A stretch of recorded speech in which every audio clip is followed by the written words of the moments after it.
Hare Krishna, Tiffany Mataji. Please read the introduction about the Prabhuji. Thank you so much, Mataji. Hare Krishna. Hare Krishna, dear devotees. His Grace Baladev Prabhuji is a senior brahmachari at Sri Sri Radha Gopinath Temple in ISKCON Chowpatty. He is a disciple of His Holiness Radhanath Swami Maharaj. Prabhuji was born in a devotee family. Academically, he has a bachelor's degree in physics, and he has worked for some time after that, dedicating his life full time. I'm sorry, he worked for some time before dedicating his life full time in service of Srila Prabhupada's mission. Prabhuji is spearheading the preaching activities for ISKCON Youth Services, which trains thousands of young students in the science of Krishna consciousness. He is also involved in innumerable other services, like serving on the Yatra Committee and leading the book distribution service for ISKCON Chowpatty. He is a counselor, a mentor, and a guide to many devotees. He also travels internationally to countries in Africa and Central America to spread the message of Krishna consciousness. Hare Krishna. Thank you, Tiffany Mataji.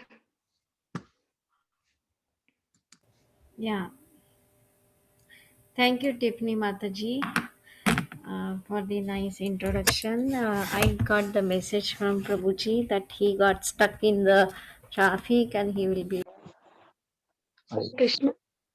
Welcome to Bhakti Conference Call. Today we are fortunate to have His Grace Baldev Prabhuji to enlighten us on the topic of Srimad Bhagavatam, 5th and 1st chapter, 16th verse onwards.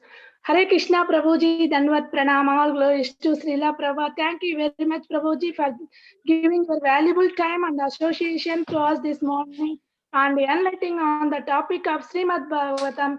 Now I would like to hand over to you Prabhuji. Hare Krishna. Hare Krishna.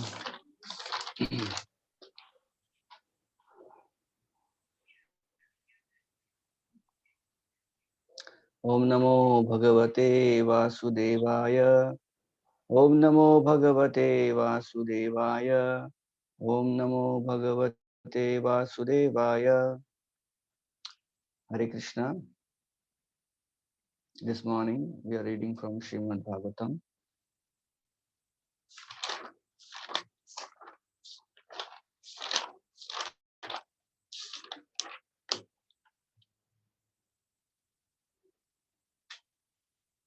From the 5th canto, chapter number 1, text number 16.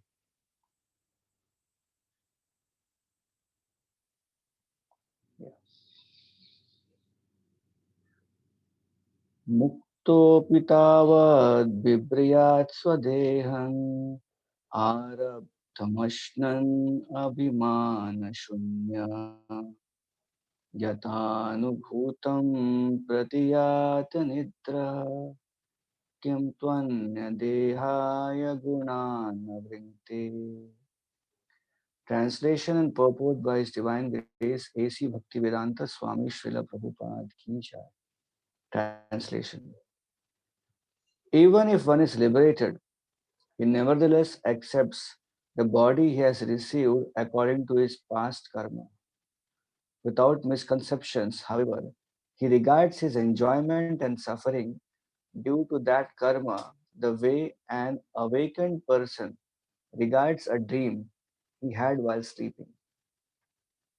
He thus remains steadfast and never works to achieve another material body under the influence of three modes of material nature. Purport. The difference between a liberated and conditioned soul is that conditioned soul is under the concept of bodily life, whereas a liberated person knows that he is not the body but a spirit different from the body. Priyavrata might have thought that although a conditioned soul is forced to act according to the laws of nature, why should he, who was far advanced in spiritual understanding, accept the same kind of bondage and impediments to spiritual advancement? To answer this doubt, Lord Brahma informed him that even those who are liberated do not resent accepting in the present body the results of their pious activities. While sleeping, one dreams many unreal things. But When he awakens, he disregards them and makes progress in factual life. Similarly, a liberated person, one who has completely understood that he is not the body but a spirit soul, disregards past activities performed in ignorance and performs his present activities in such a way that they produce no reactions. This is described in Bhagavad Gita 3.9. Yagyarthat karmano anyatra lokoyam karma bandhanaha. If one performs activities for satisfaction of Supreme Personality, the Yagya Purush, his work does not produce reactions, whereas karmis who act for themselves are bound by the reactions of their work. A liberated person therefore does not think about whatever he has ignorantly done in the past. Instead, he acts in such a way that he will not produce another body by fruitive activities. As clearly mentioned in the Bhagavad Gita, Mamcha yoga vicharena bhakti yogena sevate sagunan samati yaitan brahma bhuyaya kalpate. One who engages in full devotional service, who does not fall down in any circumstances, at one transcends the modes of material nature and thus comes to the level of Brahman. Bhagavad Gita 14.26. Regardless of what we have done in our past lives, if we engage ourselves in unalloyed devotional service to the Lord in this life, we will always be situated in Brahmabhuta liberated state, free from reactions, and will not be obliged to accept another material body. Tyaktva deham punarjanma naiti mam eti swarjuna. Bhagavad Gita 4.9. After giving up the body, one who has acted in that way does not accept another material body, but instead goes back home, back to Godhead. Om Jnanatimirandhasya Jnananjanashalakaya Chakshurunmilitam Yena Tasmai Shri Guruve Namaha. Nama Om Vishnupadaya Krishna Preshtaya Bhutale Srimate Bhakti Vedanta Swamin Iti Namine Namaste Saraswati Deve Gauravani Pracharine Nirvishesha Shunyavadi Paschatya Deshatarine Namo Mahavadanyaya Krishna Prema Pradayate Krishnaya Krishna Chaitanya Namine Gauratishe Namaha He Krishna Karuna Sindhu Dinabandhu Jagatpate Gopesha Gopika Kanta Radha Kanta Namostute Tapta Kanchana Gaurangi Radhe Vrindavaneshwari Vrishabhanu Sute Devi Pranamami Hari Priye Vancha Kalpatarubhyascha Kripa Sindhubhya Evacha Patitanam Pavanebhyo Vaishnavebhyo Namo Namaha Jaya Shri Krishna Chaitanya Prabhu Nityananda Shri Advaita Gadadhar Shivasadi Gaura Bhaktavinda Hare Krishna Krishna Krishna Hare Hare Hare Rama Rama Rama Hare Hare. Translation once again. Even if one is liberated, he nevertheless accepts the body he has received according to his past karma. Without misconceptions, however, he regards his enjoyment and suffering due to that karma the way an awakened person regards a dream he had while sleeping. He thus remains steadfast and never works to achieve another material body under the influence of three modes of material nature. Hare Krishna. So, welcome all the devotees for this Bhakti Sangha Srimad Bhagavatam class. I'm very happy to be in presence of all the devotees here, very eager hearers and participation in the Srimad Bhagavatam class on a regular basis. Today we are very fortunate to be discussing on Bhagavatam 5th canto, 1st chapter and text number 16 in particular. So as you all know, as we are discussing this series of talk which is happening right now between Lord Brahma and Priyavrat. So just to give a background to what's happening so far, is that in the Srimad Bhagavatam, King Uttanapad's dynasty has almost done, and now there is a need for a new king, or rather a king, to rule the whole planet Earth. And without having a king, the whole planet Earth remains very unsheltered. As a reason, Swayambhuva Manu, he has thought of actually inviting Priyavrat Maharaj to come down and take the position of a king. To, for a brief background, as Uttanapad's dynasty had progressed, Priyavrat Maharaj, who was a brother of Uttanapad, had decided to live a life of renunciation. And as a and because of that whole thing, he was away from the kingdom. He was in the place of higher abodes where he was doing his practice of meditation under the able guidance of Narad Muni. Now that there is a shortage of a king, so Swayambhu Manu has come and has kindly asked Priyavrat Maharaj to give up his activities of renounce order and come down and become a king. To which Priyavrat Maharaj is not very happy to do so, because he's very much satisfied and happy living a life of a recluse or a renunciate. And he is ably guided by Narad Muni. So understanding that how Priyavrat Maharaj is very fixed upon the idea of being a renunciate, and that he will never come down to become a king, to get this whole big uh, ceremony going on in terms of making Priyavrat as a king, which was a very important duty in the execution of the eternal, or rather the higher duty of the process of creation, which was given to Lord Brahma by the Supreme Personality of Godhead himself. So Brahmaji has now descended upon this realm of planet Earth and is now giving beautiful counseling and advice to Priyavrat Maharaj. So what we are reading now is a series of talk which is happening as an advice of Brahmaji to Priyavrat Maharaj. The whole idea is very simple. Priyavrat Maharaj is feeling that if he becomes a king, he'll be entangled. He'll be in Maya. And it is not good for him, because he knows now that what is Krishna consciousness is so nice. Why should I get entangled in his material affairs of being a king and get into family life? So his idea to Brahmaji, or rather Swayambhu Manu, is very simple, that I would like to progress in Krishna consciousness, but why are you telling me to do something which will impede my progress in Krishna consciousness?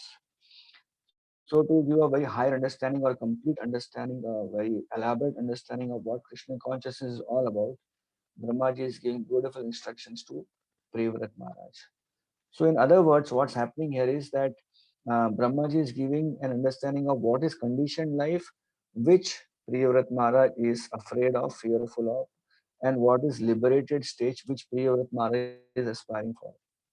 So there is a journey of a conditioned soul to liberated soul, which is the advice of Brahmaji, and which actually Brahmaji is telling Priyavrat Maharaj that following the duties of a king under the able guidance of great spiritual master, you will be able to achieve the liberated state of life. The condition is similar to what Arjuna felt in the first chapter of the Bhagavad Gita.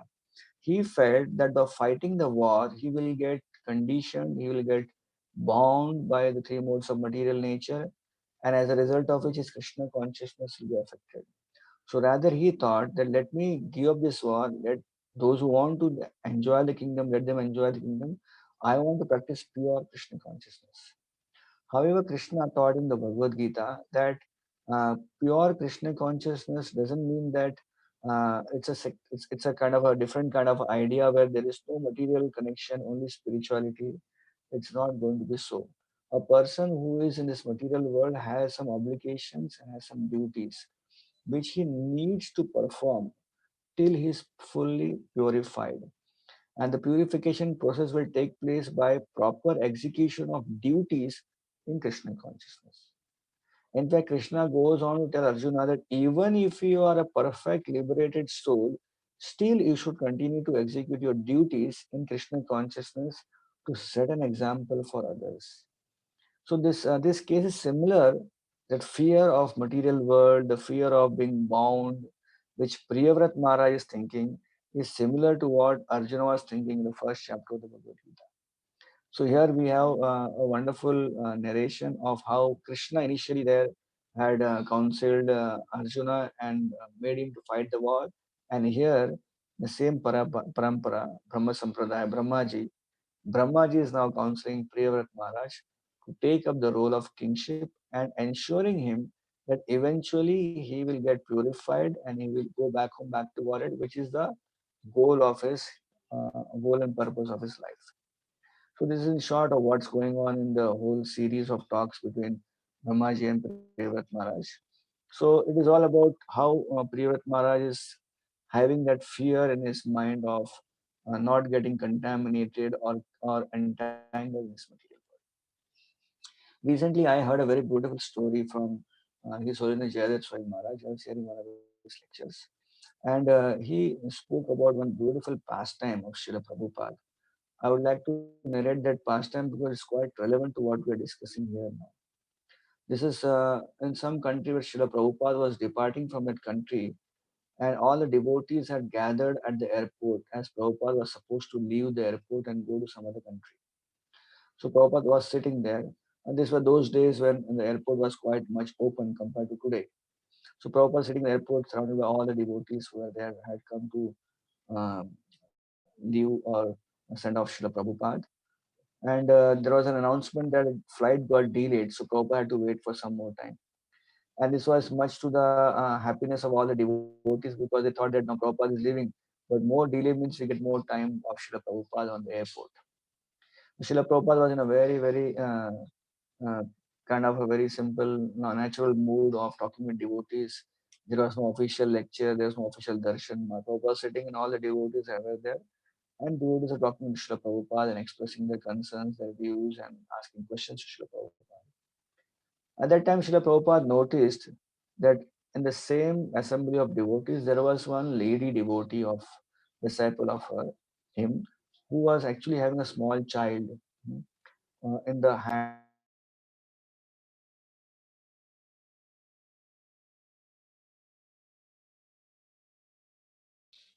She was having a small child in her hands. So Prabhupada was just watching the child and the mother. The child was actually struggling in the arms of his mother because the child wanted to get down from the arms and wanted to walk around in the airport. It's quite natural. Sometimes children do like that. So the mother saw that the child was struggling a lot and not very stable on the hand. So she released the child and put the child down on the floor. And Prabhupada was talking to everyone, and Prabhupada also was watching this child. And the child was kind of, the child went to the little away from the mother, kind of exploring the airport because it's a new place for the child. But there was a unique thing which was happening there. Prabhupada noticed the child would walk 4 steps in a lonely place in open area, but then the child would turn around and look at his mother. And finding his mother, then he would smile. And again, the child would turn around and start walking 4 steps ahead. So basically, the child was exploring the place, but also was conscious whether mother is behind him or not. So he was taking 4 steps, turning around, watching mother and smiling, and again turning off, and again walking 4 more steps. Prabhupada saw the whole dealing. Prabhupada then told mother that you come and stand behind me, hid behind me. So the child walked 4 steps, and child turned around, and much to his astonishment, mother was not there. As soon as the child saw there was no mother, the child face became little more of a concerned face, and the child started slowly started crying. Initially, cry was very low. Then eventually, when he could not find mother, then cried very loudly. And at that time, like everyone was watching the child because everyone knew that Prabhupada told the mother to hid behind his seat, and the mother could not do anything because she had to wait till Prabhupada says something. So Prabhupada waited, and the child was frantically searching and crying. Then Prabhupada called the child like this. The child came running to Prabhupada, and he saw Prabhupada again started crying because he was asking Prabhupada, "Where is my mother?" So Prabhupada told the mother, "Now you can come from behind and you can take your child." So mother came out and she picked up the child. The child became very happy. So Maharaj was mentioning here, Maharaj, that Prabhupada was giving a very beautiful lesson to all of us. Just like a child, we are also exploring this material world. We were with Krishna, but we wanted to explore new things. So we kind of struggled. We made Krishna uncomfortable, and finally Krishna gave us a chance. Okay, but initially when we were going away from Krishna, we wanted Krishna, but we also wanted to explore the material world. But eventually, this journey has become such a difficult journey that we have forgotten Krishna. And now that we don't have Krishna, now we are struggling so much, and we are realizing that actually we are missing something in our life. We do not know who that thing we are missing. At least the child knew that she or he is missing her mother. But our spiritual masters are telling us that actually we are missing Krishna, but we're trying to find that happiness in this material world, but the happiness is going to come from Krishna. So Srila Prabhupada indicated that when a person is struggling in the material world, trying to understand where his happiness is going to come from, that time his conditioned soul should turn to Guru. So because the child came to Srila Prabhupada, and through the medium of Srila Prabhupada, the child again got his mother back. So this is an idea or indication that how we are all trying to explore in this material world to get happiness. But the very source of happiness we have left behind, and that is Krishna. And now to get back Krishna in our life, the only way out in this huge material world to find Krishna is through the means of Guru, Sri Guru or spiritual master. So for the benefit of a devotee like Priyavrat Maharaj, he has such a good fortune that he has not just one guru, he has many gurus who are here to help him. He has his original guru, Narad Muni, then he has his he has his grandfather who is also in the position of Guru, Swayambhu Manu, and his great grandfather, the original Sampradaya Guru, Brahmaji. We're all there to ensure him, don't worry, whatever we are telling you is right, just follow it, and Krishna will take care of you. So this is the assurance which the Guru Parampara gives us.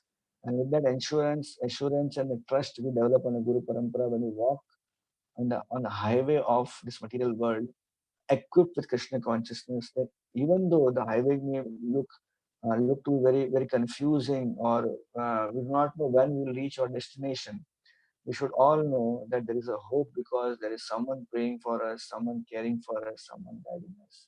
And that is the association of great spiritual masters, association of great devotees, whom we always take shelter of.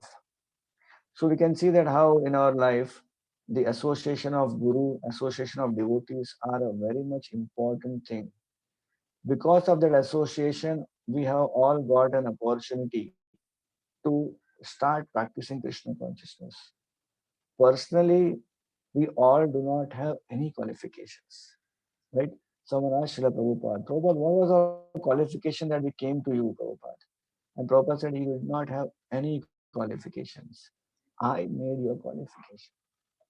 So we did not have any qualifications, and yet we have this unique opportunity here to become devotees of Krishna.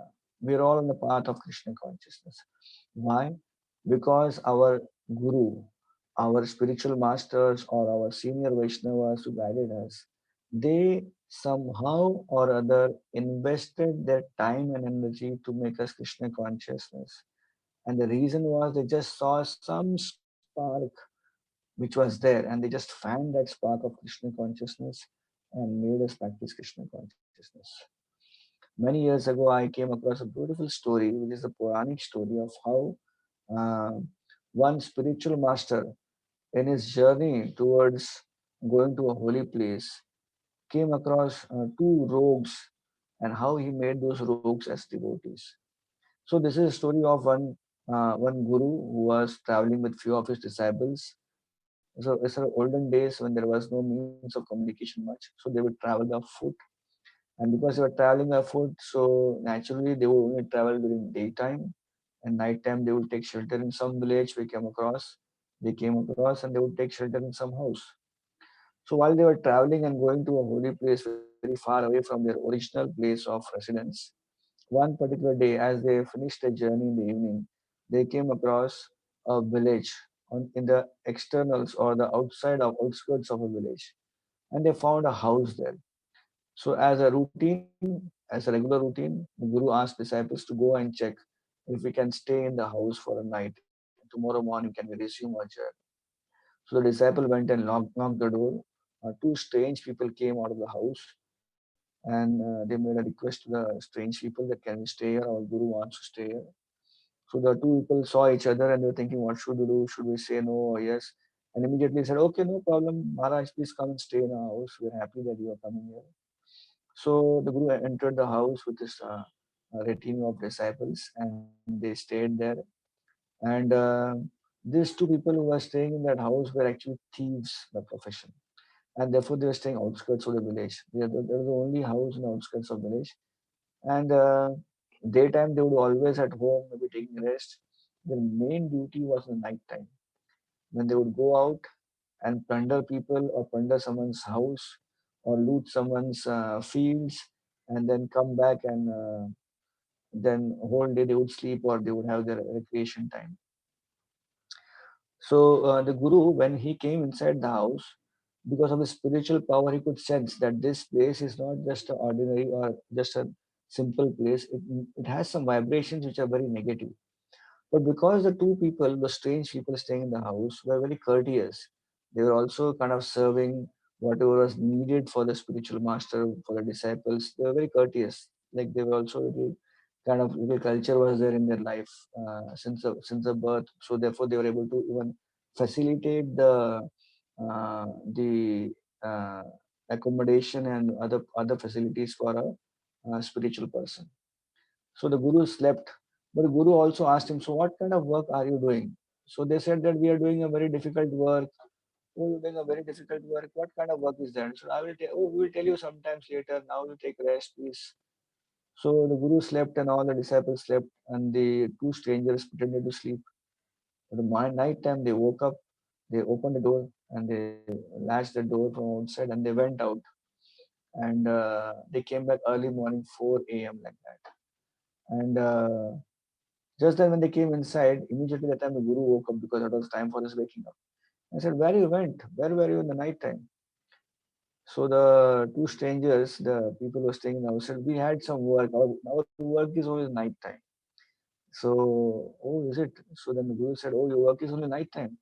So is your work accomplished? So the two strangers were thieves. They're saying that no, today we could not accomplish our work, but tomorrow we will accomplish because we have your blessings. So the Guru said, okay, I give you blessings, tomorrow you can accomplish your work. Now, Guru by this time already had got a hint that they were thieves. So, understanding that these people were also having some culture of respecting saintly people, the Guru decided to stay there itself. So, Guru told disciples, let's make a plan and stay in this village for a few more days because I have some work here. So, the strangers were told that we're going to stay for a few more days. Can we stay here? He said, yes, yes, please stay here. We're happy that Swamiji is staying here and we're getting association facility to serve. So every night the Swamiji would see in the night time while he's sleeping that these two people are going out. And in the morning they will come again. And every time in the morning the Swamiji would ask, so is your work accomplished today? He said, no, Swamiji, but tomorrow it will be accomplished. So the Swamiji saw that these guys had a lot of perseverance, that they will accomplish their work tomorrow. And this was the small spark of Krishna conscious element which the Swamiji saw in those two thieves. And he said they are so perseverant, they are doing every single day the same thing in the night. They try their best to loot someone, find someone to steal, rob. If they don't get it, they feel, I couldn't do today, but tomorrow I can try and I will be successful tomorrow. So the Guru thought that this element or a quality which is there is very, very essential in Krishna consciousness. The person in Krishna consciousness feels that if I couldn't do today, tomorrow I'll try to become a better devotee. And he never gives up. So that determination quality the Guru saw in these two thieves, and therefore decided now to invest proper methodology of getting them to Krishna consciousness. So after 3-4 days of staying with them, the Guru called, Swamiji called the two thieves and said, well, I know what are the activities you do at night. So the thieves became really afraid that now Swamiji has come to know what we're doing. He said, well, but I want to help you. So Swamiji, how you will help us? See, I'm seeing that you are trying to steal every day, but you hardly get sometimes. And even if you get, you're not happy, satisfied. Well, I will tell you one person, one place where if you go and steal from that one person, you will never have to steal any time in the future. So, well, who's the person? Please give us a name, his address, and all that. So the Guru told that I'm talking about one person whose name is Nanda Nandan. Oh, what a beautiful name. He said Nanda Nandan. Okay. And then where does he stay? He stays in Mathura. In Mathura, if you go district, there is a place called as Vrindavan. So this Nanda Nandan, his parents always gorgeously dress him with a lot of gold, silver, and diamonds. If you go and ask him to give his wealth or his ornaments, he will give everything to you very free of charge. And once you get that ornaments, you don't have to any time in your life steal again. So they're excited. Wow, the Swami is such a nice person. He's given a good hint of trying one luck and then no more stealing in our life. So they said, well, Swamiji, can you again repeat who's the person, where does he stay? The Swami said, you have to remember, it's a very far off place. You have to go to the north direction. And every time you go, I will ask people, where is Nandanandan? Where is Mathura? Where is Vrindavan? So what happened? Swami then left that place. And these two thieves decided to try their luck. And they were traveling. They did not know which part of the world this Nandanandan stays. So they were like departing, they were going. And every time they were always reminding each other, hey, we don't forget the names. Name is Nandanandan. And what is the place of the stay? Mathura. On which is the exact location, the village, Vrindavan. So in this way, by repeating and memorizing, just to keep that thing going fresh in the mind, they were more Krishna conscious as they were going. To make the whole story, which is big, short, uh, they finally reached Mathura, and they asked someone, "Where is Nandanandan?" Now this is a time when Krishna had already appeared many years back. It was not like Krishna was still living in Vrindavan. Where is Nandanandan? So who is Nandanandan? But that boy, Nandanandan Krishna, something like that. Oh, we go to Vrindavan. Oh, we have to go to Vrindavan. So they went to Vrindavan. And they were searching, where is Nandanandan? Did not find anyone Nandanandan. So they kept on discussing, where is this Nandanandan? This boy has to come and he's wearing a lot of wealth. So they would keep discussing the whole day. And because they were thieves, they always had a kind of a habit of not staying within the village. They would stay outskirts of the village. So they stayed outskirts of the village, but they were discussing, well, when will we come to know where this Nandanandan boy stays? There's so much of wealth. And because of their determination to find Nandanandan, okay, today we could not find him, tomorrow we'll find it. That determination, already that quality was there in their life previously. And based on that quality, what happened is the spiritual master engaged these two people in searching for Krishna with determination. I could not find Krishna, tomorrow I'll find Krishna. And after a few days, because they were so desperate to find this boy Nandanandan, Krishna actually appeared. And exactly as described by the spiritual master, the Swamiji, Krishna was a very small, cute boy, was wearing all beautiful jewels and ornaments, was wearing a peacock feather and bluish black in color. And then when they saw, they ran to him and they began conversing with him, trying to appease him, and told him that you have such a nice ornaments around you. Can we take some of them? And the boy Krishna said, no, no, no, you cannot take because my mother, she will scold me if you take it from me. So, so then we need your ornaments. We have come for the ornaments only. Okay, you do one thing. Tomorrow again I'll come and meet you, Krishna told. And tomorrow I'll check with my mother whether I can give you ornaments. And because Krishna was speaking so cutely, they got convinced. And said, okay, okay, you go to your home now. Tomorrow again you will come, we'll discuss, and tomorrow you ask your mother and I will take ornaments. So by associating with Krishna, they were getting purified. And eventually, what happened the next day when Krishna came, and Krishna said, yes, yes, yes, please take my ornaments. My mother has said you can take my ornaments. So they were removing all the ornaments from Krishna's body. And they were taking, oh, this is nice armlet, this is nice anklet, this is nice choker, this is nice pearl necklace, and these nice earrings. So when they were removing from Krishna's body, what was happening is they took all the booty and they packed it very nicely in the cloth bag. And as they saw Krishna, they found they became very unhappy. Why they were unhappy? Because they saw that this boy was completely deprived of all ornaments. And they're thinking this is not good. This boy was so beautiful. This boy is looking so beautiful. All these ornaments, why should there be in the cloth bag? They should be on his body. So again, they removed the cloth bag and put all the ornaments on Krishna's body again. So then they got a chance to do undressing of Krishna and again dressing of Krishna. So that got so much purified that meanwhile dressing with Krishna, these two thieves completely became great devotees. And then they told Krishna, actually, we do not want anything. We just want to see you every single day. And Krishna told, yes, you stay in Vrindavan, every day I'll give you darshan. So I'm just giving the whole story in short that how the whole thing is that spiritual master, an advanced devotee, he is an instrumental factor in getting a conditioned soul who is fully into this material existence, has no connection with Krishna, has no idea about how to get out of this material world. He connects them very, very dexterously, very expertly, and engages them in Krishna's service and begins their path on the liberated platform.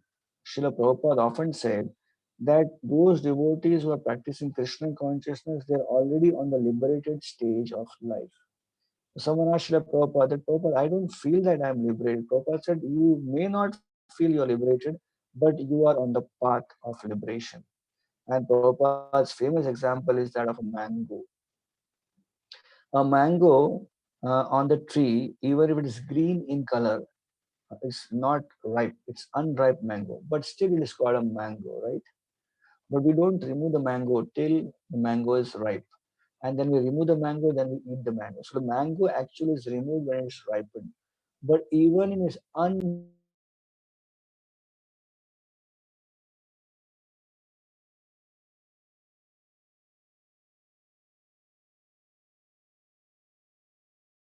stage, mango.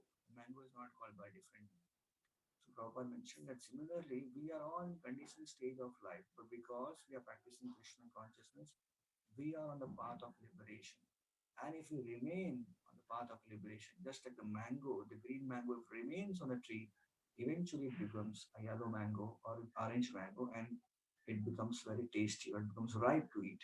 Similarly, as we continue our Krishna consciousness on this process, which Srila Prabhupada and all the advanced devotees, which the Bhagavatam also mentions, we continue this process, then we will eventually realize the liberated stage of life. So from the life of Priyavrat Maharaj, we learn very, very important two lessons. What are two lessons which we learn from the life of Priyavrat Maharaj? Is that Priyavrat Maharaj focused on becoming conscious of Krishna. So the most important thing is he was trying to become conscious of Krishna. At the same time, we also get the lessons from Priyavrat Maharaj's life that he was also trying to be cautious of external energy Mayadi.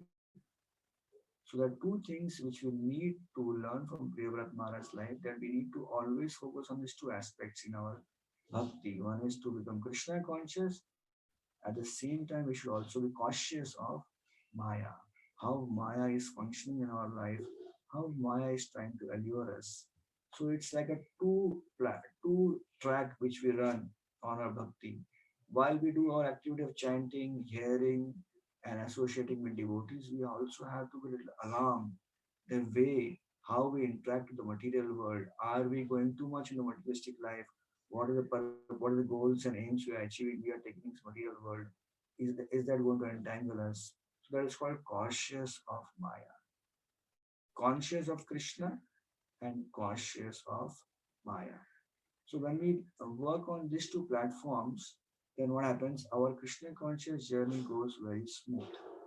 Just like Srila Prabhupada, when he established the ISKCON society, uh, the criteria for initiation he kept is chant 16 rounds of the Hare Krishna Mahamantra minimum. And second is following of regulatory principles, the four regulatory principles. So if you analyze, Prabhupada actually mentioning or rather asserting this fact that chanting 16 rounds minimum is actually conscious of Krishna. And following four regulative principles is actually cautious of Maya. You avoid these activities which are not conducive to Krishna consciousness. We are safe. At the same time, we are progressing because we are also connecting with Krishna through the process of chanting of the holy names. So this is in short how Priyavat Maharaj's life is teaching us about two things. One is to be conscious of Krishna, and second is to be cautious of Maya. We find in the life of so many great Vaishnavas, even though they lived in this material world, they exhibited that we should always try to be conscious of Krishna and also be cautious of Maya. Even great souls, even though they were liberated, they would set an example of how we should be cautious of Maya as well in our Krishna consciousness. Srila Prabhupada, even though he was a great liberated soul who went around the world making so many devotees, yet he always also was very cautious of Maya. One time, Srila Prabhupada was making a prayer in front of the deities, and his immediate servant, Prabhupada's servant, he asked Srila Prabhupada, Prabhupada, what were you praying to Krishna today? So Prabhupada said, I was praying to Krishna, Krishna, let me not fall in Maya. And Sarvan became surprised. Prabhupada, let me not fall in Maya. But Prabhupada, 2 days ago, you gave a lecture, and you said in the lecture that that Maya cannot touch me because I'm Krishna conscious. So how do you understand? You say 2 days before that Maya cannot touch you, and now you're praying, Krishna, please protect me from Maya. So Prabhupada smiled and said, because I'm constantly praying to Krishna, please protect me from Maya. Therefore, I can very strongly say that Maya cannot do anything to me because I'm taking shelter of Krishna. So we can see that how these two things are very essential in every devotee's life. Like Srila Prabhupada, there are many, many great Vaishnavas in our Bhagavatam, in our Parampara, who are illustrating this fact that we have to also be cautious while we stay in this material world about the external material forces, how they can bind us and they can take us away from Krishna, they can distract us from Krishna consciousness. A nice story comes in my mind of Janak Maharaj. We are talking about how Janak Maharaj was a perfect liberated soul, and Krishna quoted his name in the Bhagavad Gita that how even though he was liberated, yet he performed his duty so as to set an example for others to follow. So Janak Maharaj was once ruling his kingdom, and he was sitting in his court on his throne. And at that time, a great sage named Sage Ashtavakra Muni, he came in his kingdom. So when he came in the court, Janak Maharaj became very happy because he was happy having seen a Vaishnava, a great Vaishnava entering into his own court. So he got down from the throne, walked all the way, welcome Ashtavakra Muni. Now many citizens in Janak Maharaj's kingdom did not know of Ashtavakra Muni. So they were initially some confused, how they were laughing because Ashtavakra Muni was deformed on in his bodily features at 8 places. Ashtavakra, that he was deformed at 8 places. As a result, when he was walking in a very irregular fashion. So initially, people were smiling and laughing. Who this new person is walking such a style? But when Janak Maharaj was actually got down and welcomed him, then everyone understood that he's not an ordinary person. So Janak Maharaj put him on his throne, made Ashtavakra Muni sit on his own throne, and he was sitting down. And he said, Janak Maharaj to Ashtavakra Muni, I don't want to waste my time on asking you how you are, because you are always Krishna conscious. You are always in touch with Krishna. Therefore, you are always very close to Krishna. But yet, I want to ask you a question about my own spiritual life. Can I ask you a question? And Ashtavakra Muni said, yes, well, go ahead. So Janak Maharaj said, I want to ask you a question. My question is that how can we free ourselves from Maya? Now, Janak Maharaj was a great soul. So, in that sense, he knew very well that he actually was away from Maya, but still acting on the platform of being a liberated soul, yet as also setting an example, he was asking Ashtavakra Muni that please tell me how I can get free from Maya. Ashtavakra Muni got up from the throne without answering the question, and he started walking very fast away from Janak Maharaj. And Janak Maharaj was astonished why he is walking away, why he is not answering my question. But being very intelligent and very nice devotee, he started following Ashtavakra Muni. So Ashtavakra Muni came out of the court and went into the king's garden. And there Ashtavakra Muni went to a tree. And he went to the tree and embraced the tree. And Janak Maharaj was watching all these things. He said, what this sage is doing? Why he is embracing a tree? And after embracing a tree, Janak Maharaj, Ashtavakra Muni was shouting, please leave me, please leave me, please leave me. And Janak Maharaj went and said, Maharaj, Ashtavakra Muniji, what are you doing? You are yourself catching the tree and you are saying, leave me, leave me. So Ashtavakra Muni released himself from the bondage of tree and he said, that's what I want to tell you. That that it's not that Maya is going to catch us. It is we who are actually embracing Maya and catching on her. Yeah. And because of that reason, how can we say that she is catching us? It is our desires, our innate desires, our wishes, those which are not Krishna conscious are actually nothing but catching our path to Maya. And therefore, if we are very careful of what we aspire for in our life, if those goals, those desires are not Krishna conscious, are not, or actually not sanctioned by proper authorities as a proper Krishna conscious or Krishna conscious type kind of work or desires, then there is always a chance that we may get astray and we may land up away from Krishna. So Janak Maharaj was such a wonderful and great Vaishnava that he thought from his life that how one should be cautious of Maya as well as conscious of Krishna. I wanted to basically point out that Janak Maharaj could have asked Ashtavakra Muni so many questions about, please tell me about 10th canto of Srimad Bhagavatam, or tell me about your Krishna consciousness. But yet he decided to ask a very pertinent question, which is very important for every devotee's life, that how he can be cautious of Maya. So we find that not just Janak Maharaj, but in our great Vaishnava association, there are so many great acharyas who have written prayers where they have, even though they are pure devotees, they have expressed their inability to be very much close to Krishna, their hankering for Krishna. In fact, sometimes when we refer Vaishnava songbook, we are very startled and amazed at how great Vaishnavas are praying as if they're conditioned souls. Like, like for example, I was hearing a beautiful bhajan of Bhaktivinoda Thakur. He sings so beautifully. While he's singing also very high class prayers of being very close to Krishna. Yet in a few of his bhajans, he also mentions Amara Jivana Sada Papirata Nahi Ka Punyera Lesha. That my life is Amarajan Sada Papirata, is full of sinful activities. And you will not find, oh Krishna, you will not find even one iota of good thing in my life. Who's praying this? Bhaktivinoda Thakur is praying. Why is praying? Because he feels like that from his heart. So this is the inner heart of a devotee. While staying in this material world, even though he may be fully engrossed in Krishna consciousness, but he also feels that we should be very cautious of Maya and constantly depend on a shelter of Krishna, by which his Krishna consciousness will be intact. So therefore, our Krishna consciousness process is not just one-time surrender. It is not that when the time of initiation we surrender to our Guru, that's enough. No, Krishna consciousness is a regular surrender process. It's like every day wake up, we have to again reconfirm our vows and straight walk in the path of bhakti. And if we make if we are very much we make mistakes and we trip down, then again you have to get up and again reconfirm our vows or reconfirm our Krishna consciousness, keep walking. So this life in this material world, as Priyavrat Maharaj has understood very, very acutely, is a life of struggle.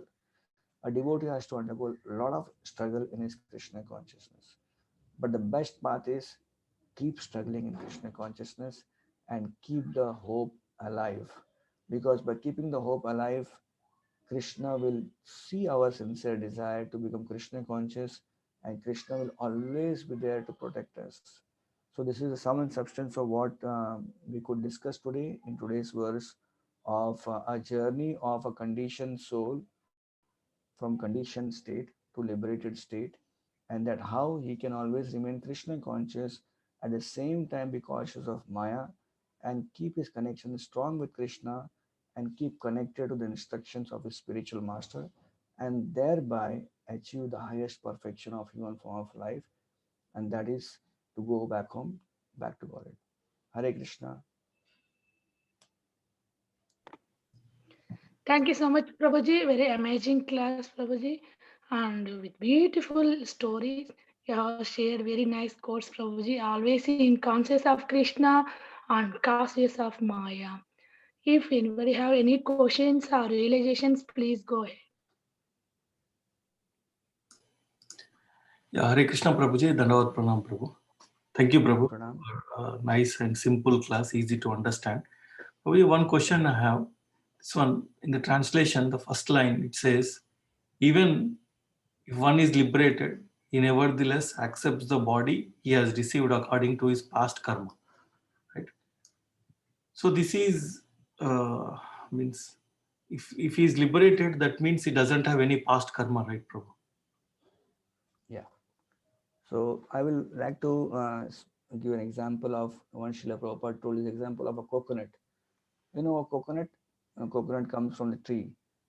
Sometimes they dry the coconut, right? Mm-hmm. And when dry the coconut, what happens? When the wet coconut is wet or very tender, then you shake the coconut, you'll find some water inside. But you keep the coconut for drying. After some time, you'll see that the whole shell becomes very hard, and the inside part also slowly separates only. You won't find any volume or one sound of water, but you will find some other sound. That is, the inside shell has come out fully, and it is now rotating inside. It's shaking inside. So Srila Prabhupada mentions that is the position of a liberated soul. Externally, he may have a body which is based on his previous karma, previous life. He's having a body right now, and having in this body, he may born in a particular family. He may have a particular face or particular color. He may have a particular way of speaking, right? Like for example, if I am a South Indian, then even though I get liberated, I will definitely speak like a South Indian. I will not suddenly change into a Golok person, right? I may have that body. Like for example, I'm giving a very basic example. Let's take example of Srila Prabhupada. Prabhupada was liberated stage of life, but yet he was, when he spoke his English, he spoke in a Bengali accent.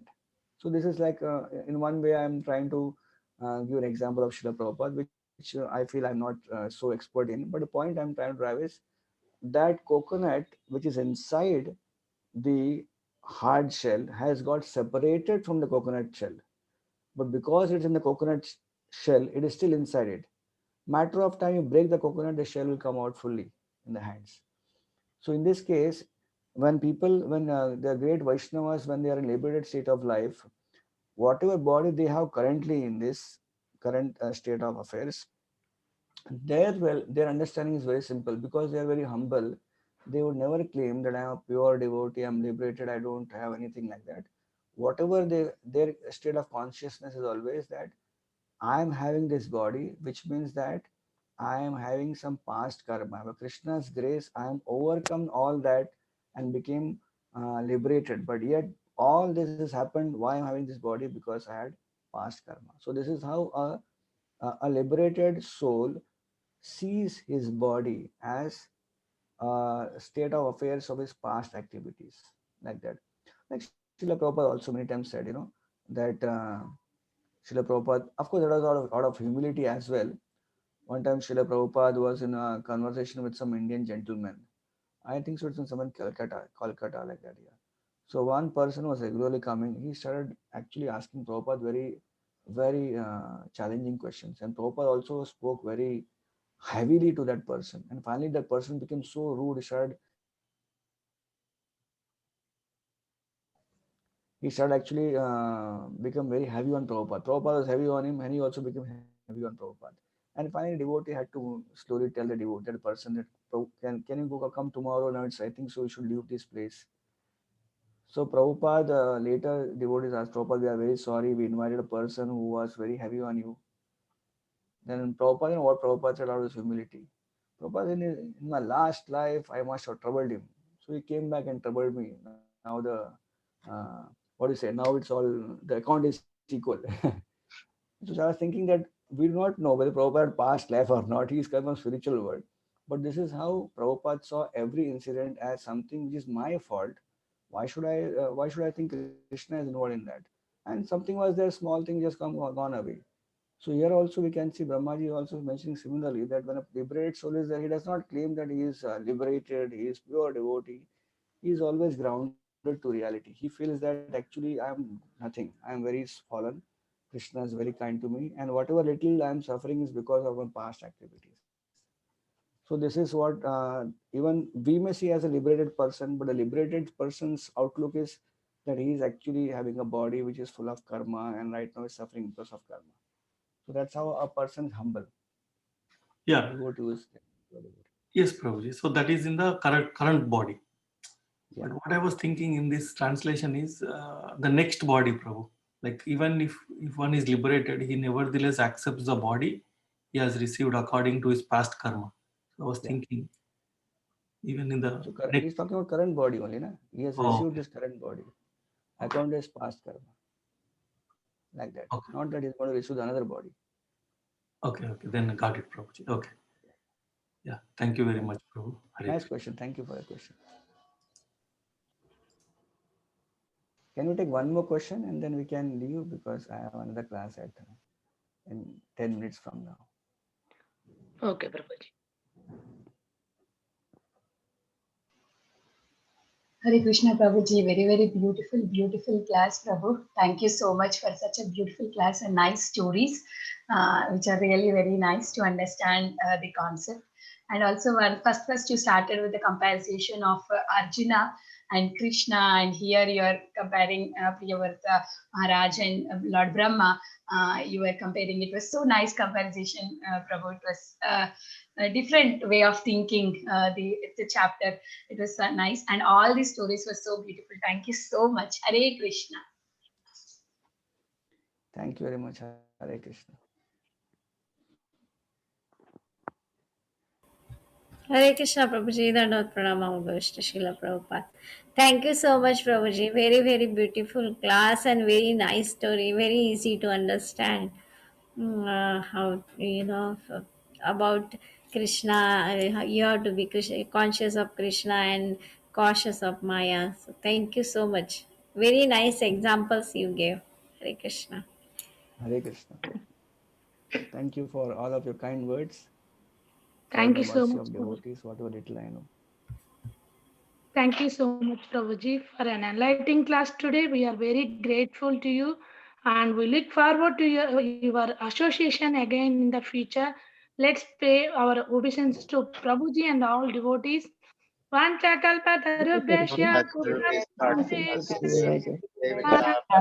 Devanebhyo Vaishnavebhyo Namo Namaha. Gaudiya Vaishnavini ki jai. Jai. Srimad Bhagavatam. Thank you, Prabhuji. Hare Krishna. Thank you, Prabhu. Hare Krishna Prabhuji, Dandavat Pranam. Hare Krishna. Thank you so much, Prabhuji. Prabhuji. Krishna, Prabhu.